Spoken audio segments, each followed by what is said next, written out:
আজ আমার ছোট মাসির বাড়ির থেকে আসলো এক রাশ ভালোবাসা। ছোটবেলার থেকেই আমার ছোট মাসি সব মাসিদের থেকে মনে হয় একটু বেশিই ভালোবাসতো। তাই জন্য যখনই কিছু ওদের বাড়িতে ভালো মন্দ হয় আমার জন্য আনতে কখনোই ভুলে যায় না।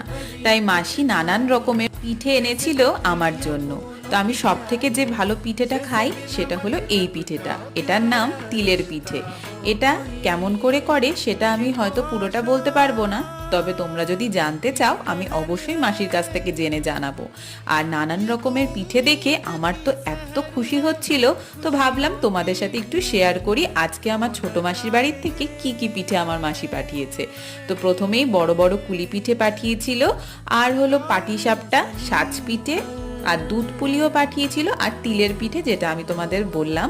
এত রকমের পিঠে দেখে আমি তো আনন্দে দিশেহারা হয়ে তোমাদের সাথে শেয়ার করে ফেললাম। জানিও তোমাদের কেমন লাগে।